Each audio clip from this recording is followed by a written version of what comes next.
Muy buenas tardes, bienvenidos un día más a Todo es Geopolítica, bienvenidos al programa en el que contamos, repasamos y analizamos todo lo que está pasando en el tablero geopolítico. Pendientes un día más del presidente de Estados Unidos, Donald Trump, sube el tono con Vladimir Putin, amenaza con graves problemas a Volodymyr Zelensky, y no solo es actualidad, no solo es noticia por lo que está pasando en los mercados, también por lo que pasa en el tablero geopolítico. Enseguida miramos la respuesta por parte de Rusia a los movimientos de Zelensky, que ojo, ahora considera elecciones para este verano, para el próximo mes de julio, y pendientes también del golpe en Francia a Marine Le Pen, desatando la indignación en Europa y también a nivel mundial, con reacciones, por cierto, también por parte del Kremlin. Enseguida miramos estas cuestiones, pero empezamos mirando al presidente de Estados Unidos. Trump amenaza con aranceles secundarios al petróleo ruso. El presidente de Estados Unidos dijo este domingo que impondrá aranceles secundarios de entre el 25 y el 50% a todo el petróleo ruso si siente que Moscú está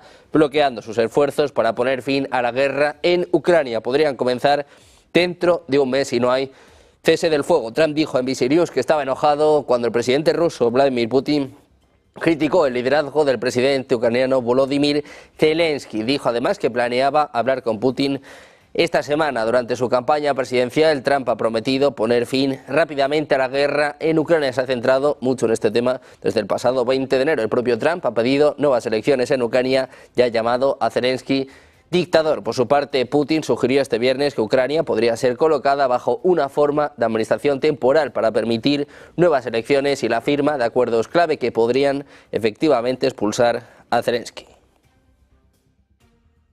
Think he's going to go back on his word? You're talking about Putin. I don't think he's going to go back on his word. I've known him for a long time. We've always gotten along well. I think he'll be okay. But if he isn't, I was disappointed in a certain way. Some of the things that were said over the last day or two having to do with Zelensky, because when he considers Zelensky not credible, supposed to be making a deal with him, whether you like him or you don't like him. So I wasn't happy with that. But I think he's going to be good. And I certainly wouldn't want to put secondary tariffs on Russia, but if they were put on, it would not be. Precisamente Donald Trump, que recordó que había llegado a un acuerdo sobre minerales con Zelensky y ahora el presidente ucraniano quiere renegociarlo. Trump decía este domingo que su homólogo ucraniano Volodymyr Zelensky está intentando retirarse del acuerdo sobre minerales con Estados Unidos. Advirtió que de no concretarse enfrentaría grandes problemas, decía Trump. Creo que Zelensky, por cierto, está intentando retirarse del acuerdo sobre minerales y si lo hace tendrá problemas gravísimos, es lo que subrayaba la prensa republicana cuando viajaba de regreso a Washington en el Air Force One. If I think they're tapping us along, I will not be happy about it. Do you think they are right now? I don't know. I don't think so. I think he wants to make a deal. And I think Zelensky, by the way, I see he's trying to back out of the rare earth deal. And if he does that, he's got some problems, big problems. We made a deal on rare earth. And now he's saying, well, you know, I want to renegotiate the deal. He wants to be a member of NATO. Well, he was never going to be a member of NATO. He understands that. So if he's looking to renegotiate the deal, he's got big problems. También hablamos de la ex candidata presidencial francesa Marine Le Pen, que no podrá postularse a ningún cargo público. Es lo que ha decidido este lunes un tribunal de París, poco después de declararla culpable de apropiación indebida de fondos de la Unión Europea. La prohibición entrará en vigor inmediatamente, aunque todavía no se conocían todos los detalles. Esto supone un revés importante para Le Pen, que podría no presentar otra candidatura presidencial. Se informó que abandonó la sala del tribunal antes de que los jueces terminaran de leer la sentencia. Le Pen todavía puede apelar el veredicto, lo que podría atrasar la entrada en vigor de la sentencia inicial hasta que el tribunal decida sobre la apelación. Sin embargo, es poco probable que pueda presentarse a las elecciones de 2027, ya que tendría que ganar la apelación a tiempo para presentar su candidatura. Marine Le Pen ha sido condenada a 4 años de cárcel, incluyendo 2 años de prisión y 2 penas suspendidas. También ha recibido una prohibición de 5 años para presentarse a un cargo público y una multa de 100.000 euros tras ser declarada culpable de malversación de fondos públicos. Es posible que Le Pen cumpla su condena de prisión bajo arresto domiciliario. El tribunal decidió no apoyar del todo la acusación, que pedía 5 años de cárcel. También pendientes de Oriente Medio, donde el líder supremo iraní Ali Jamenei afirmaba este lunes que si su país es atacado, sus rivales recibirán un golpe recíproco y fuerte en medio de las amenazas de Estados Unidos de bombardear si no se alcanza un acuerdo nuclear. Decía Jamenei, amenazan que cometerán una maldad, si cometen alguna maldad recibirán un golpe recíproco y fuerte, es lo que apuntaba en la fiesta que pone fin al mes de Ramadán. La máxima autoridad política y religiosa de Irán dijo que no ve probable que se ataque al país desde fuera y también advertía contra la creación de protestas dentro del país. Decía, si buscan crear sedición dentro del país, la propia nación les dará una respuesta. Trump amenazaba ayer a Irán con bombardeos y aranceles secundarios si no llegan a un acuerdo sobre su programa nuclear, después de que la semana pasada Teherán rechazara negociaciones directas con Washington. Pendientes de la tensión con Irán, mirando a las amenazas de Donald Trump al golpe a la democracia en Francia. Vamos a analizar todas estas cuestiones y lo hacemos de la mano de Enrique Refollo, experto en geopolítica y doctor en geografía militar. ¿Qué tal? Muy buenas, Enrique. Buenas tardes. Pues encantado de estar aquí con vosotros y con tan buen compañero. Tenemos pues precisamente a José Luis Orella, profesor de Historia Contemporánea de la Universidad CEU San Pablo. ¿Qué tal? Muy buenas, José Luis. Buenas tardes. Buenas, como siempre, es un gran placer estar con vosotros y con Enrique. Bueno, pues Enrique, si te parece empezamos contigo. Estamos hablando de las amenazas de Trump que tiene para todos, para Rusia, para Zelensky, para Irán. Si te parece empezamos analizando lo que está pasando con Vladimir Putin, este cambio de tono y sobre todo, bueno, pues esta amenaza sobre el petróleo ruso. ¿Qué te parece este movimiento de Donald Trump y si crees que está empezando a perder la paciencia el presidente de Estados Unidos? No olvidemos que también la semana pasada el mismo presidente de Estados Unidos, Donald Trump, publicó en sus cuentas en redes sociales ese vídeo sobre Groenlandia América está contigo, es decir, Groenlandia, Estados Unidos está contigo, como también la visita de J.D. Vance, el vicepresidente, donde básicamente lo que venían a decir es, sí, Dinamarca, está muy bien todo lo que os he hecho, pero ya está. No, ya has llegado hasta aquí, retírate. Ya nos encargamos nosotros, el tío Sam se va a encargar de proteger la seguridad y el desarrollo de esto, porque además es muy caro, Dinamarca, esto no te renta, ya le renta más al tío Sam, no os preocupéis, ya vamos nosotros con eso. Luego, por otro lado, ese despliegue creciente de elementos tanto aéreos como navales de Estados Unidos en el Océano Índico, apuntando contra Irán, un Irán que ya no es solo el acuerdo nuclear, lo que básicamente le exige Estados Unidos a Irán es, mira, lo nuclear te lo quitas todo. O sea, me da lo mismo si civil, militar, por supuesto, mucho menos, pero me da igual que digas que esto es de uso civil. No, tú no puedes tener nada nuclear, tampoco tienes que tener ningún misil. Se acabaron lo de los misiles balísticos iraníes y también debes dejar de apoyar a cualquiera de esas fuerzas que tú llamas eje de la resistencia y Estados Unidos los llama terroristas. Claro, esto es muy interesante porque consultando algunos elementos de la prensa estadounidense decían, bueno, Irán puede aceptar las condiciones de Estados Unidos y eso va a terminar el conflicto. Bueno, ¿cuándo, en qué momento los llamados indios estadounidenses mejoraron sus condiciones después de aceptar una y otra vez las exigencias del gobierno central en Washington? Es decir, esos indios que fueron expulsados de sus tierras, que fueron enviados a reservas o simplemente aniquilados porque les sobraban. Entonces, ¿en qué momento Irán puede puede dar sus concesiones y decir, venga, vale, pues aceptamos todo eso que dice Estados Unidos? ¿En qué momento históricamente eso le ha ido bien, por ejemplo, a esos indios estadounidenses? También hablando del salvaje oeste y del siglo XIX, hay una cosa muy interesante. Donald Trump se consideraba ese presidente pacificador, en inglés peacemaker, y en el siglo XIX eso era un famoso revólver. Bueno, la mentalidad que parece que está moviendo el presidente Donald Trump es una mentalidad muy del siglo XIX, salvaje oeste, el pacificador al estilo de película de indios y vaqueros, donde, bueno, obviamente Estados Unidos son los vaqueros y el resto, pues nada, son indios. Y ya hemos visto históricamente lo que le ha pasado a esos indios.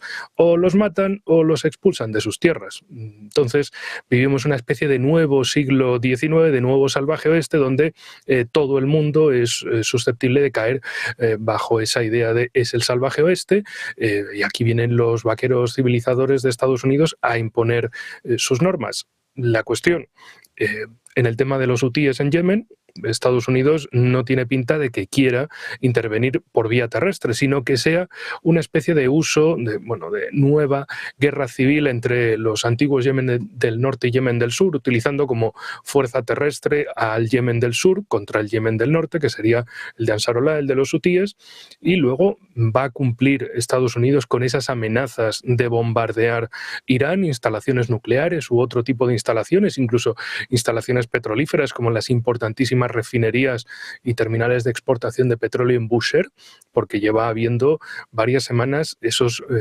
vuelos estadounidenses de reconocimiento para ver, siempre que pasan en el Mar Negro, luego Rusia acaba recibiendo algún ataque sorpresivo con misiles y drones ucranianos, y en este caso pues podemos esperar más de lo mismo, de que quieran atacar a Irán, pero no es lo mismo. Es un país que evidentemente podría generar un caos descomunal en lo que es el Golfo Pérsico, atacando también, de hecho, el comandante de la Fuerza Aérea del Cuerpo de la Guardia Revolucionaria de Irán, lo que dijo hoy fue Estados Unidos tiene decenas de miles de soldados en esas bases en Oriente Medio, que sepan que están sentadas sobre un techo de cristal y que no conviene tirarle piedras a otro cuando tú estás en una casa de cristal.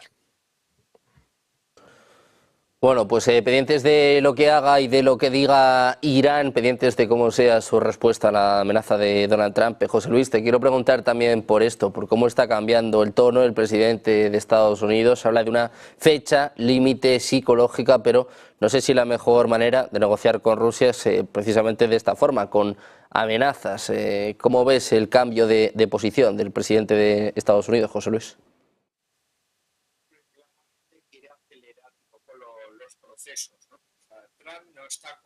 Bueno, pues a la espera de recuperar el sonido vamos a hacer una pequeña pausa y enseguida seguimos con el mejor análisis en Negocios Televisión.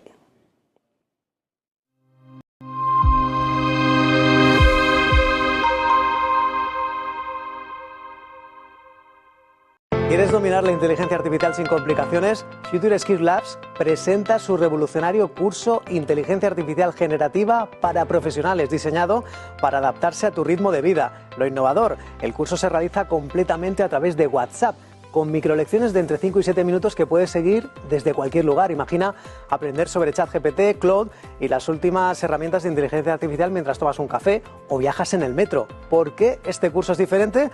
Está creado por expertos de empresas como Meta y respaldado por profesionales del IE Business School. Las lecciones son personalizadas según tu experiencia y profesión.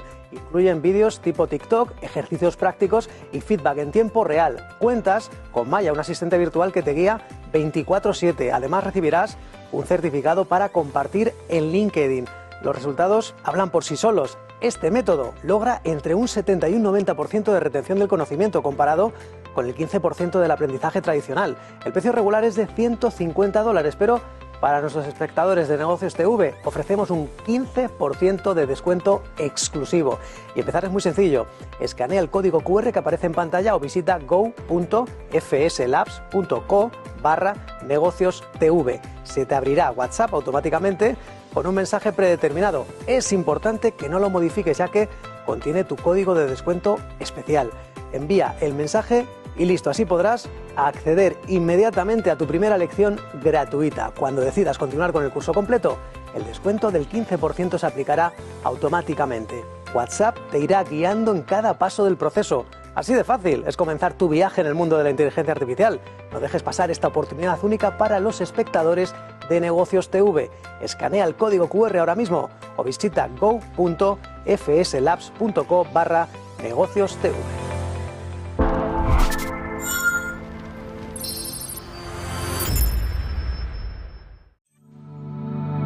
Silver Gold Patrimonio nace en 2018 con el objetivo de innovar en el mercado de los metales preciosos de inversión, ofreciendo nuevas alternativas para que cualquier persona, familia o empresa pueda entrar en el fantástico mundo de los metales de inversión de forma sencilla y acompañada por consultores expertos en el sector. Silver Gold Patrimonio quiere avanzar contigo.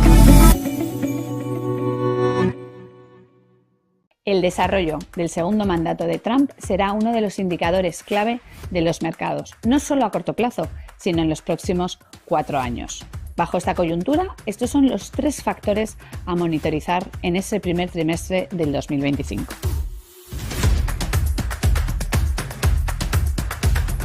En primer lugar, la vuelta de Trump previsiblemente implicará aranceles, recortes de impuestos y menos regulación, lo cual debería seguir favoreciendo al crecimiento económico de Estados Unidos. No obstante, esta narrativa ya se encuentra en gran medida descontada en las valoraciones y eso reduce su potencial de subidas.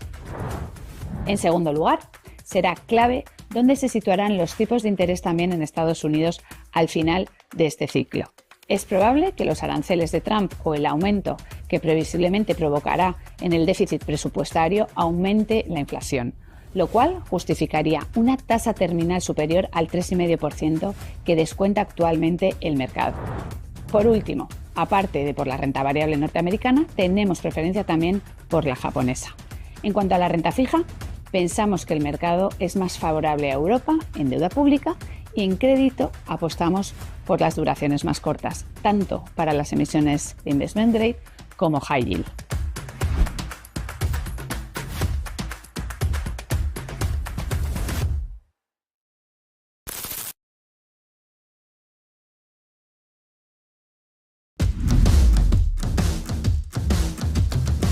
¿Puede privatizarse la democracia? Quizá es esa la pregunta que nos tenemos que hacer todos. Un globalismo que afecta a todo lo que sustenta nuestras vidas. Realidad económica tangible, necesaria de analizar.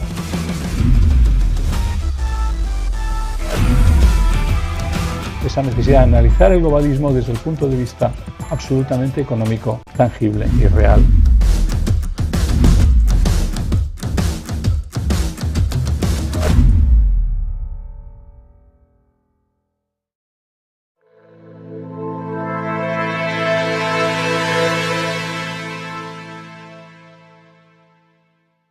¿Te preocupa que tu inquilino no pague el alquiler? Sabemos que esto puede ser un desafío.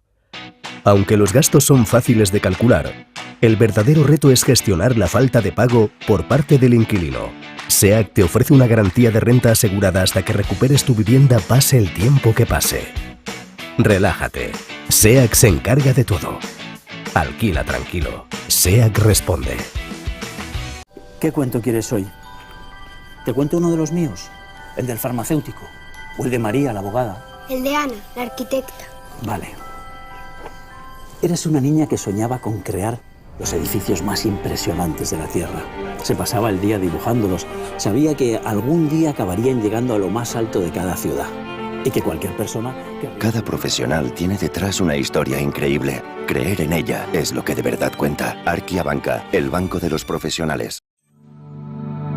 Silver Gold Patrimonio nace en 2018 con el objetivo de innovar en el mercado de los metales preciosos de inversión, ofreciendo nuevas alternativas para que cualquier persona, familia o empresa pueda entrar en el fantástico mundo de los metales de inversión de forma sencilla y acompañada por consultores expertos en el sector. Silver Gold Patrimonio quiere avanzar contigo.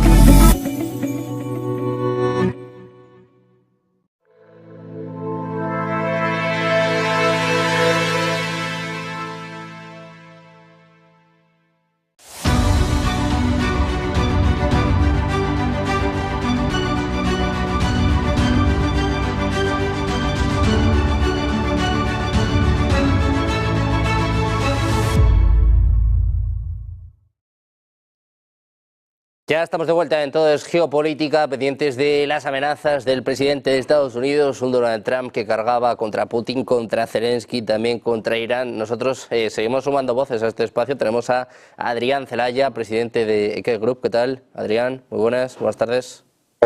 Hola, ¿qué tal? Buenas tardes. Encantado de estar con vosotros. Bueno, pues encantados de teneros ya los tres por aquí. Si te parece, Adrián, empezamos contigo. Escuchábamos las reflexiones de Enrique en torno a estas amenazas de Donald Trump, que cada vez parece más claro que empieza a perder la paciencia. Se habla de una fecha límite psicológica, pero Trump empieza a impacientarse. Sí, bueno, es algo que era más o menos esperable si hacíamos caso a esas aparentes intenciones de Donald Trump ya desde el primer momento de, como él decía, cerrar el acuerdo, cerrar el conflicto en el primer día después de llegar al poder o la primera semana después. Claro, esto no tenía mucho sentido en el contexto en el que se planteó. Y sí es cierto que, de hecho, está en manos de Estados Unidos no ya el cierre del conflicto, no ya el final del conflicto, sino el cuándo se cierre. Y esto es porque, claro, el soporte militar del ejército de Ucrania depende absolutamente del ejército de Estados Unidos. Es decir, si el conflicto no se cierra antes, es porque Donald Trump está aparentando esa función de intermediario, de un tercero en conflicto, cuando en realidad es el soporte fundamental de uno de ellos. Parece que él está intentando transmitir que es responsabilidad o de Ucrania o de Rusia que el acuerdo no llegue al acuerdo, pero no toma las medidas que lógicamente se deberían tomar y que Rusia le está poniendo encima de la mesa, ¿no? Desde el primer momento. De hecho, pero bueno, tú no eres un tercero dentro del problema, eres una parte directamente implicada y tus instrumentos son claros. Tienes puestas unas sanciones contra Rusia y además eres el soporte fundamental del esfuerzo militar de Ucrania. Luego está en tus manos llegar a una solución. Está claro que Trump, con distintos condicionantes, porque sí es cierto que él realmente tiene como objetivo conseguir el fin del conflicto, no tiene fuerza política suficiente para tomar las medidas necesarias para hacer frente a ese reto. Pues José Luis, lo mismo te quiero plantear. ¿Qué te parece, bueno, pues estos movimientos que estamos viendo por parte de Donald Trump? Luego intentaba suavizar el mensaje con Putin, pero está claro, bueno, pues que está perdiendo la paciencia y ahora a ver por dónde sale el presidente de Estados Unidos. Era esperable, pero ¿te ha sorprendido sobre todo el tono en las últimas horas?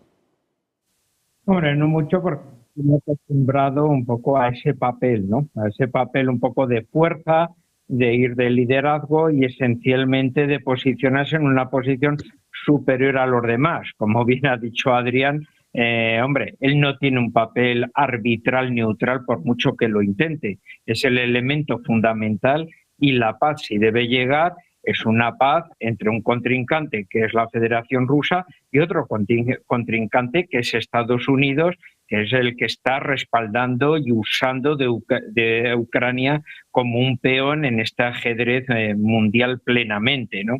Así que ahí tenemos ya una problemática poco de ese reparto de papeles mediante el cual, claro, el presidente ruso está claramente jugando sus bazas frente al presidente estadounidense y son los dos los que se tienen que poner en circulación, donde Zelensky, como dijimos, ya es un personaje político en proceso de agotamiento que está intentando realizar, bueno, pues un papel ya más nacionalista para intentar sobrevivir en la futura campaña electoral.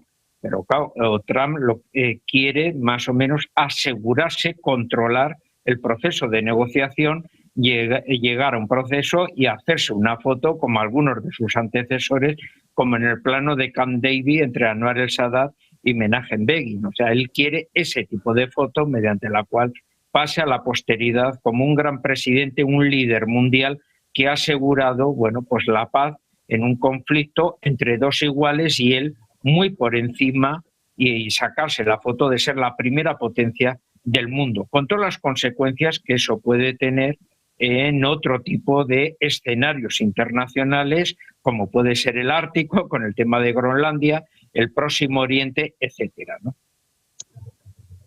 Bueno, pues pendientes de Oriente Próximo, hablábamos de Volodymyr Zelensky, que también amenazaba el propio Donald Trump. Decía que habría graves problemas en el caso de que se retire del acuerdo de minerales. Se van filtrando detalles, por cierto, sobre este acuerdo, pues que cada vez se lo pone más complicado. Volodymyr Zelensky, que ahora, según apuntaba The Economist, está sopesando elecciones en julio. Habla de que su popularidad está aumentando y sobre todo que quiere pillar a la oposición con el pie cambiado. Enrique, te quiero preguntar por esto, la posición de Zelensky, las amenazas de Donald Trump y estas informaciones que hablan de elecciones en julio. La pregunta también es si habrá oposición directamente.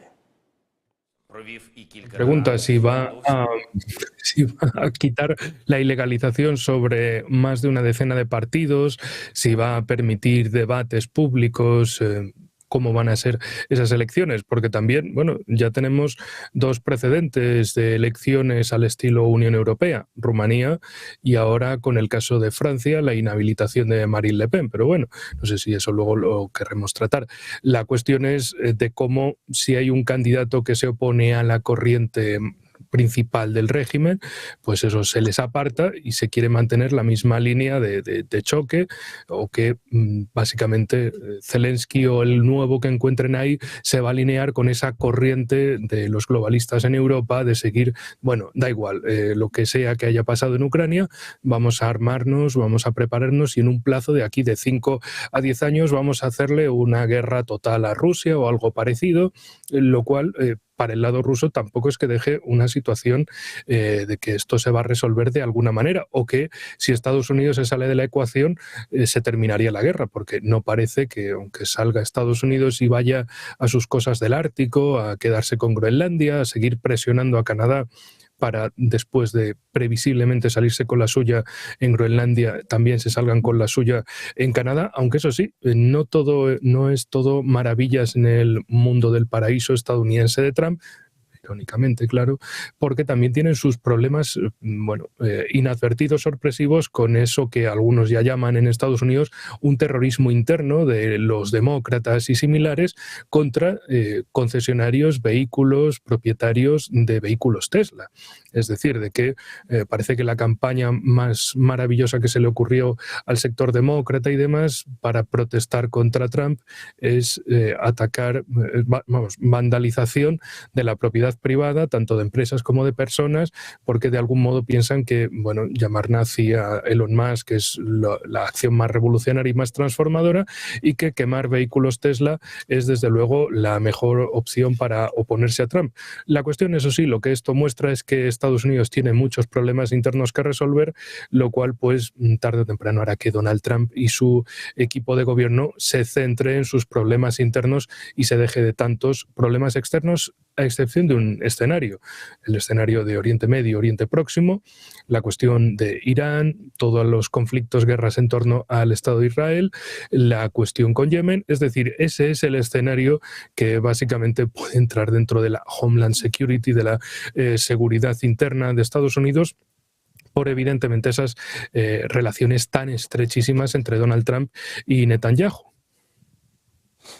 Bueno, pues pendientes de cómo resuelva esa cuestión Donald Trump. El foco está puesto en Ucrania, en las amenazas a Zelensky, en este acuerdo de minerales que no se termina de firmar, y ahora estas informaciones que hablan de elecciones. Adrián, te quiero preguntar por esto. ¿Te sorprendería que viéramos unas elecciones en Ucrania?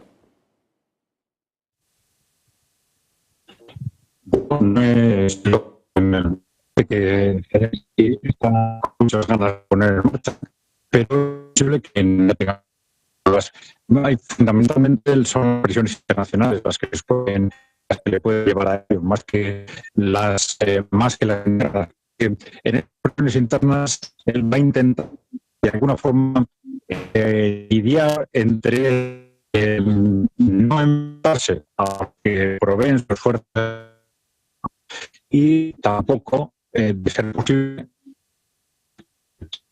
que han adquirido un peso dentro de los bueno, pues enseguida intentamos recuperar la conexión con Adrián. No está siendo el mejor programa, ni mucho menos. José Luis, te quiero preguntar a ti por esto. ¿Qué opinas de lo que está pasando en Ucrania y del hecho de que se hable de elecciones el próximo mes de julio?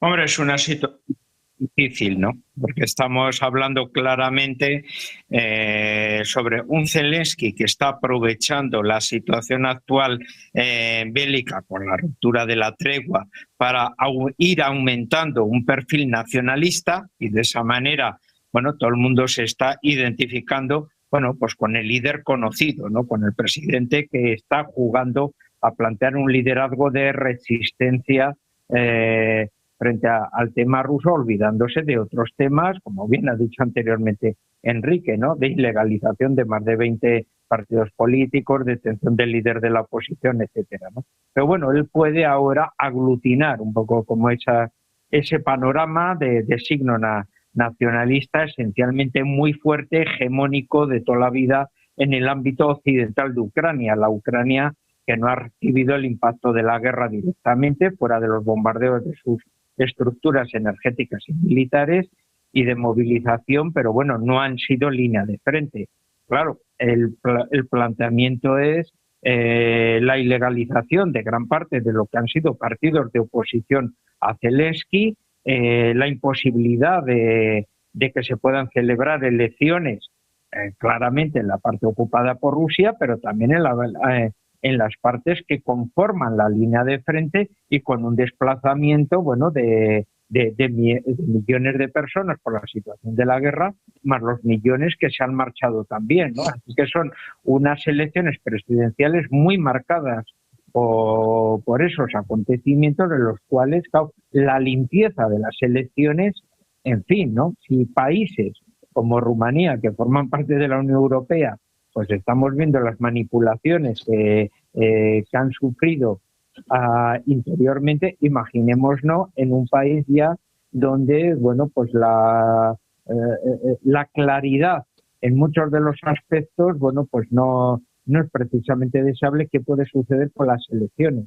Pues desde una posición de poder pueden ser plenamente teledirigidas en ese aspecto y ver, bueno, pues o Estados Unidos va a estar muy pendiente de tener un candidato reservado como sustituto de Zelensky, o si no, es muy difícil que pueda plantearse alternativas nuevas, quiero decir que sean claras y representativas directamente de los segmentos de la sociedad civil ucraniana, fuera de lo que son los lobbies, los grupos de presión que están más o menos en este momento, bueno, previniendo, bueno, qué es lo que va a suceder en la posguerra, en el momento de paz, la reconstrucción de la Ucrania soberana y, por tanto, de los grupos de interés de tipo económico, ¿no? Ahí es donde habría que ver. Así que unas elecciones limpias, pues claramente no creo que vayan a suceder de ningún tipo, y exclusivamente vamos a ver quiénes son las cartas visibles que pueden representar estos grupos de interés en un panorama de una Ucrania, como vemos, plenamente líquida, en la cual ni más de la mitad de la población ucraniana no puede votar, y los que tengan plenitud de votar, pues vamos a ver en qué condiciones y cómo se pueden celebrar este tipo de elecciones, porque desde luego de una manera muy evidente se prevé, bueno, pues que van a tener que llevar miles de observadores internacionales para garantizar estas elecciones, se pueden ser unas elecciones, bueno, que cumplan su papel, pero desde luego de libre, muy poco. Pues pendientes de cuándo tengan lugar las elecciones en Ucrania, también de cómo sean las mismas. Vamos a intentar recuperar la señal con Adrián. Os quiero preguntar precisamente por lo que ocurría en Francia en las últimas horas, este golpe a Marine Le Pen, este golpe en la democracia en Francia, en Europa. Muchos se acuerdan de lo que pasó también en Rumanía. Enrique, quiero saber si estás sorprendido por lo que ha pasado en Francia y, sobre todo, ¿qué mensaje manda por parte de la Unión Europea? ¿En qué punto está Europa en estos momentos? Bueno, pues imaginémonos que estas cosas años atrás se decían que eran o de repúblicas bananeras o de países del tercer mundo, donde había una élite armada en el poder que se dedicaba a impedir que otros candidatos llegasen al poder, o que si llegaban al poder se les inhabilitaban. Tantas lecciones hacia el, entre comillas, tercer mundo, y luego resulta que aquí tenemos una y otra vez durante este último año una repetición constante de no haber candidatos que vayan contra el partido único europeo. Eso no se va a permitir. Aquí todos tienen que ir en un mismo sentido. En el caso de Rumanía, con Gheorghiu, inventándole todo tipo de conspiraciones para decir, mira, tú no te vas a presentar de ninguna manera, a ti no te queremos. Y en el caso de Francia, más de lo mismo, de buscarse cualquier triquiñuela, que ya me dirán si otros partidos no tienen más casos de corrupción por donde les podrían dar incluso más de lo que han dicho contra Marine Le Pen. Pero además hay otra cuestión de fondo en todo esto. Es decir, se quieren montar un plan belicista contra Rusia en un plazo de 5 a 10 años, lo que hemos visto en los últimos meses es un constante llamamiento a una especie de patriotismo europeo, que a saber qué es eso, pero bueno, han dicho, venga, hay que motivar a la gente para que se aliste en la Marina y demás y luche por Europa y los valores compartidos y no sé qué y no sé cuál, y justo van y le dan, en el caso de Rumanía, un partido patriota como es el de Georgescu. En el caso de Francia, le dan precisamente al partido más votado en las últimas elecciones en Francia, que tenían 13 millones de votantes, más que cualquiera de los otros dos partidos, tanto el de Macron como el de Mélenchon, que superaban los 10 millones, pero no eran el partido más votado.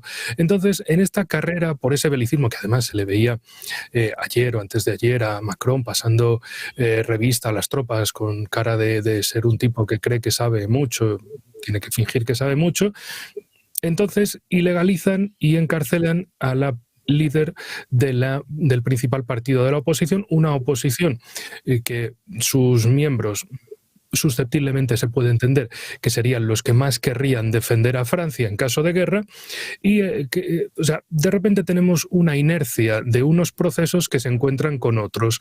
Entonces, ¿cómo van a reclutar tropas para una aventura bélica contra Rusia en el futuro si precisamente encarcelan a la líder de ese partido que encabeza precisamente a los más fervientes patriotas de Francia? Y así sucesivamente lo podemos ver en diferentes países europeos.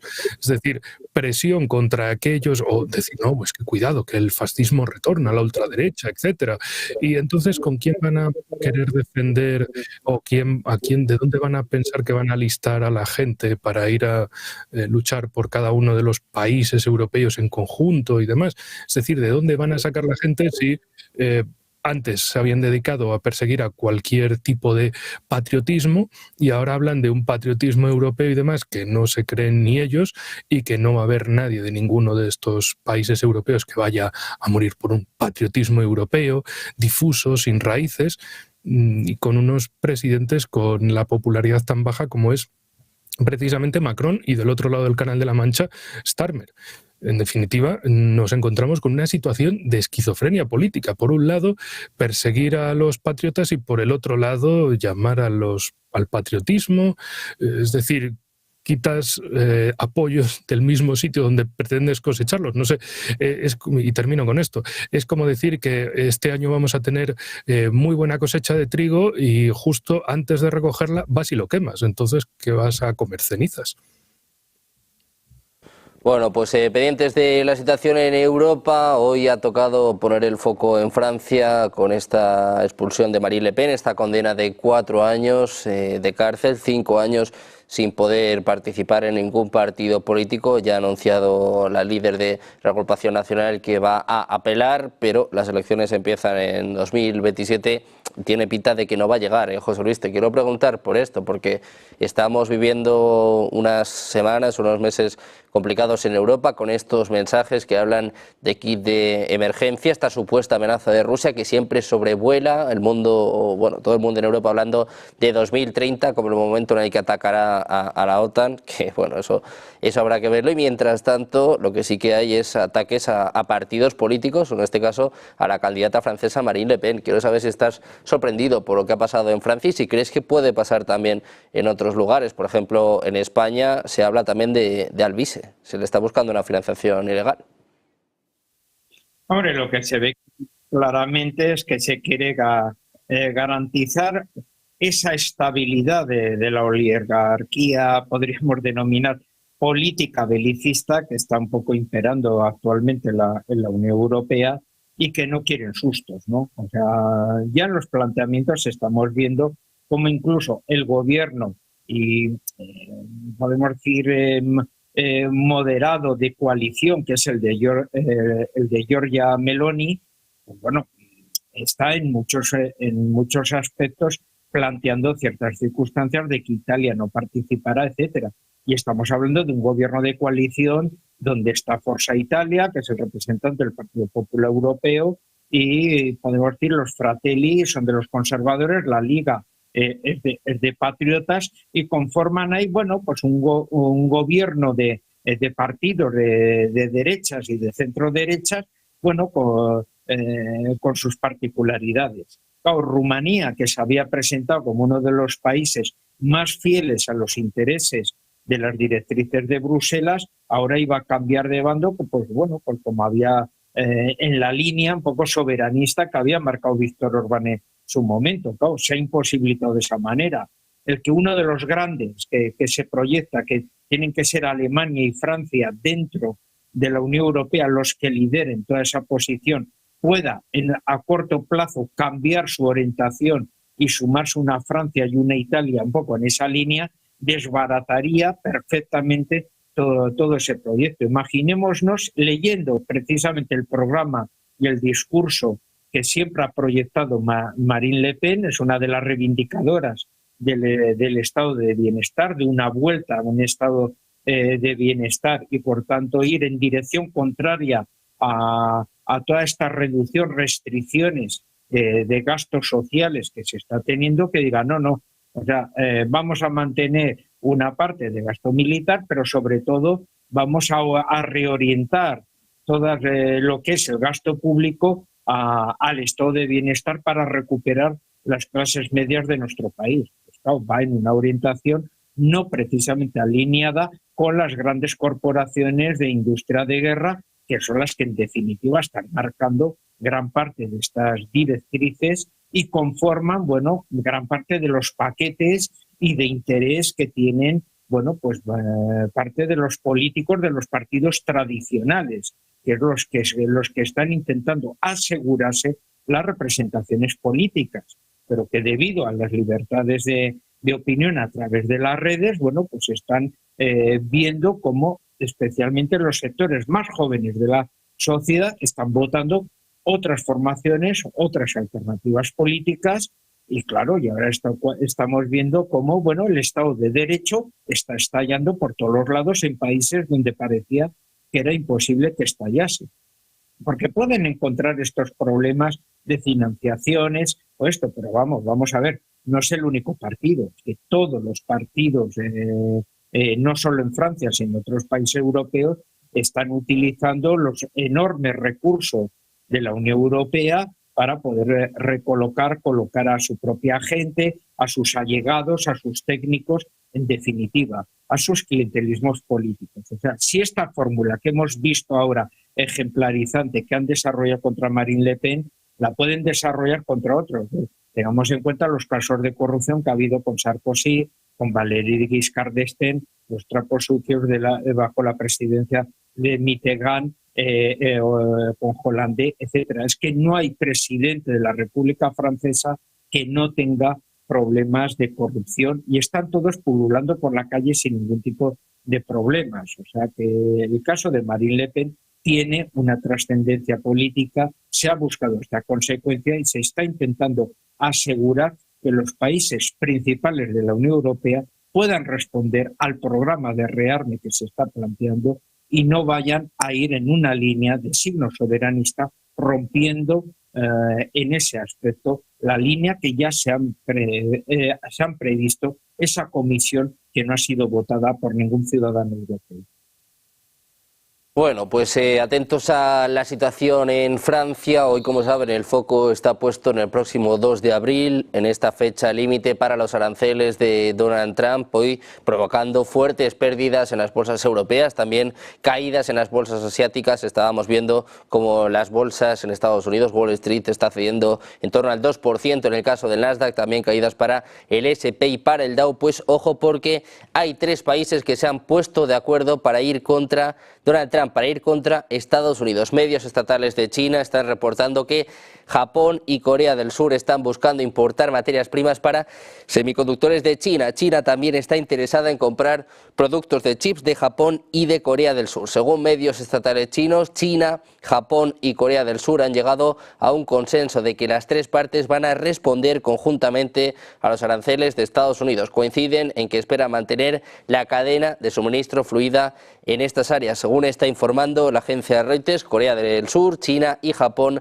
han celebrado este domingo su primer diálogo económico en 5 años. Buscan facilitar el comercio regional mientras las 3 potencias exportadoras se preparan para los aranceles de Donald Trump. Los ministros de Comercio han acordado cooperar estrechamente para mantener conversaciones integrales y de alto nivel sobre un acuerdo de libre comercio entre Corea del Sur, Japón y China para promover el comercio regional y global, según un comunicado publicado después de esta reunión. Donald Trump consigue poner de acuerdo a China, Japón y Corea del Sur. Los tres van a responder conjuntamente a los aranceles de Estados Unidos. Muy pendientes del efecto que esto tenga en los mercados. Eso de las 5 seguimos con Rolling Stocks, seguimos con este lunes negro, con el foco puesto ya en Wall Street. Enrique, antes de terminar el espacio geopolítico, te quiero preguntar por Irán, por la respuesta hoy de Jamenei, hablando de un golpe fuerte y recíproco. Estos informes que llegaban de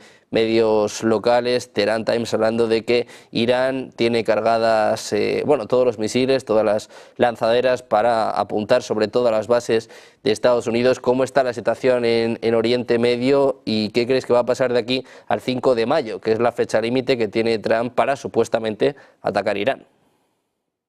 Bueno, en primer lugar es reconocido y conocido el estilo de negociar de Trump, del llamado escalar para desescalar, es decir, quiero conseguir cuanto más mejor, entonces lanzo un órdago masivo y luego poquito a poco pues ya vamos juntando y llegamos al precio de equilibrio, ¿no?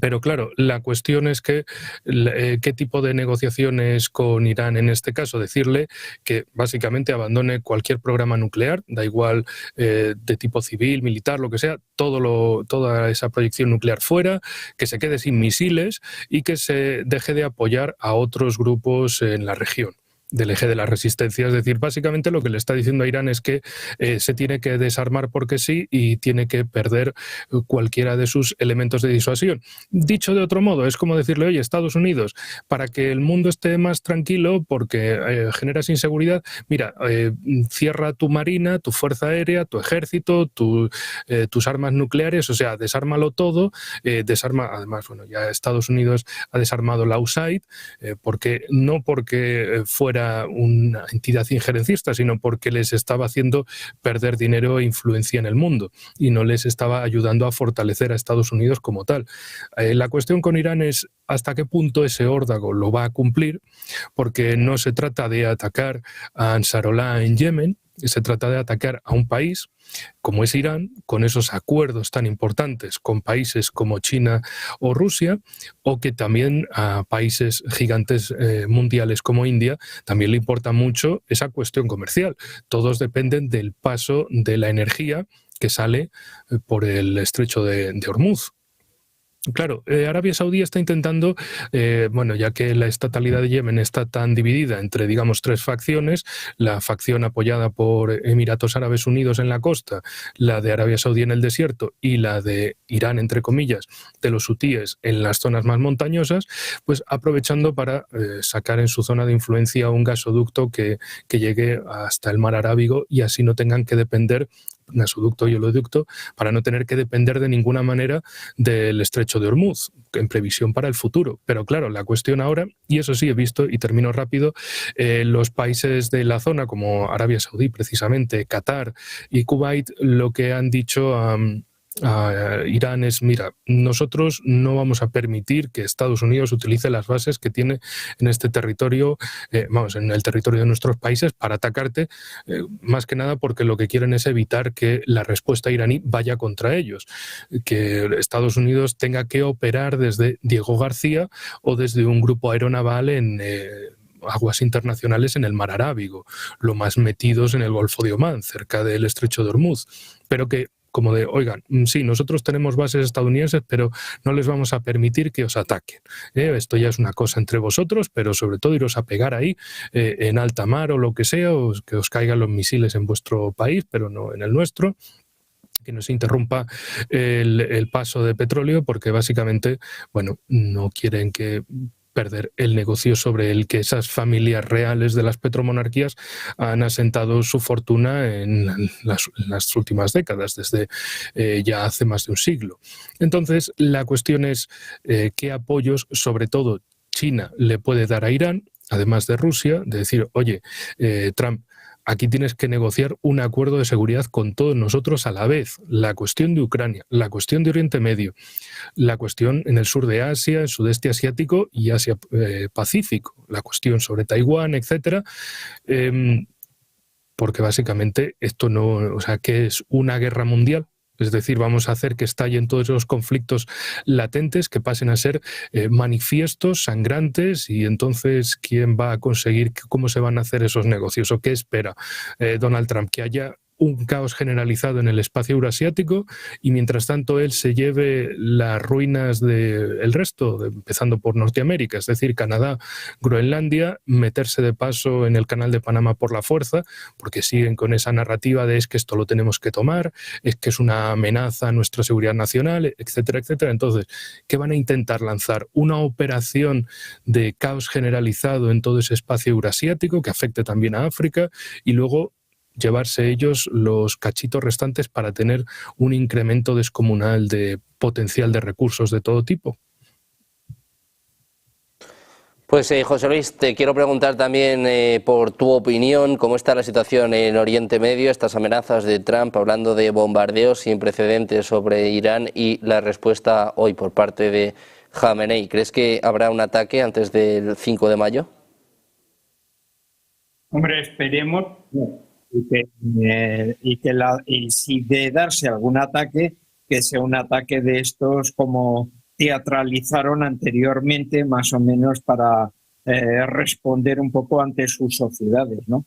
Hay que recordar, como bien ha dicho Enrique, pues de unos ejemplos anteriormente, también es el mismo ejemplo cuando Estados Unidos intentó ser una potencia hegemónica en el Pacífico con respecto a Japón, ¿no? Que casi tuvo una presión en la cual le dijo o abandonas todos tus territorios y te desarmas o te desmantelo. Y bueno, y sucedió el ataque de Japón a Pearl Harbor por la presión fortísima que recibió de Estados Unidos que provocó esa entrada en la Segunda Guerra Mundial. Aquí estaríamos en parte lo mismo, ¿no? Es una amenaza fortísima mediante la cual está obligando a la República Islámica de Irán a que abandone su papel de potencia regional a favor de todos los demás que guardan muy buenas relaciones con Estados Unidos, como puede ser el Estado de Israel, la propia Turquía a su modo, pero recordemos una fuerza OTAN, y luego, bueno, pues Arabia Saudí, que desde ya va a hacer un siglo tienen relaciones estables y regulares con Estados Unidos. Y por tanto, todo ese mundo arábigo suní y túrquico suní, porque detrás de Turquía está todo el mundo complejo de los hermanos musulmanes, claro, pues están viendo los beneficios que contrae la desaparición en la tarta del Próximo Oriente, bueno, de una de las grandes potencias. Y el gran problema que sucede es que Irán no está sola, ha conseguido en los últimos años,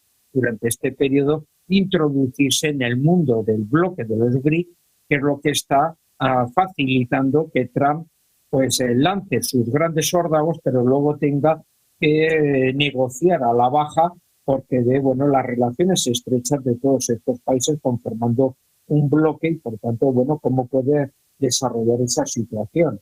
Así que sin saber plenamente cuál es el tipo de relación y de respuesta que Irán tiene con Rusia, con China y con el resto de los miembros de los BRICS, no creo que Estados Unidos se lanzase a una batalla operacional un poco de ese tipo. Siempre lo ha desarrollado a través de Israel directamente o en la eliminación un poco de todos los proxies, como se ha ido realizando en la actualidad. Hezbollah, el gobierno sirio, o incluso, a Hamas, que ya es un punto, se puede decir, de interrelación entre suníes y chiitas, que es el único punto en común un poquitín en ese aspecto que disfrutan, ¿no? Irán no es cualquier cosa, no tiene la capacidad de vencer a Estados Unidos, pero sí que Irán es un país que tiene el apoyo de su población, un sentimiento nacionalista fortísimo y muy importante, y como bien se ha dicho, la estructura de bases que tiene Estados Unidos fuera, ojo, que podría ser golpeada de una manera muy importante. Irán no es un país subdesarrollado, es un país que es plenamente autónomo, aunque necesite tecnologías y parte de algunas de las ayudas de otros países BRIC, pero ha desarrollado plenamente su industria y su capacidad armamentística y puede pegar golpes muy duros, aunque claramente no hay país en el mundo que pueda hacer frente a Estados Unidos y su potencial nuclear, ¿no? En este aspecto. Sí que a niveles locales Estados Unidos no puede desarrollar una operación de tipo terrestre para evitar futuros Vietnam, ¿no? Y por tanto, ahí estaríamos hablando un poco de las fortalezas y las debilidades que tienen Irán y Estados Unidos, ¿no? Bueno, pues muy pendientes de Irán y de Oriente Medio con esta fecha límite, mirando al próximo 5 de mayo y siguiendo las amenazas del presidente de Estados Unidos. Muchas gracias por estar con nosotros, José Luis, Enrique. Un placer tenerlos por aquí. Muchas gracias. A vosotros, hasta la próxima. Placer. Nosotros que vamos a hacer una parada unos minutos, enseguida volvemos a mirar a los mercados. De nuevo, lunes negro en Wall Street, el Nasdaq cediendo más de un 2%. Vemos caídas en los principales índices de Estados Unidos. El Nasdaq ahora un 1,64%, el Dow Jones cayendo poquito, ahora 0,06%, mientras que el S&P cede cerca del punto porcentual, menos 0,84%, pendientes del próximo 2 de abril, el día de la liberación de Estados Unidos. Seguimos viendo el temblor, el miedo en los mercados. Una pausa enseguida, Rolling Stocks de la mano de Pedro Fontaneda.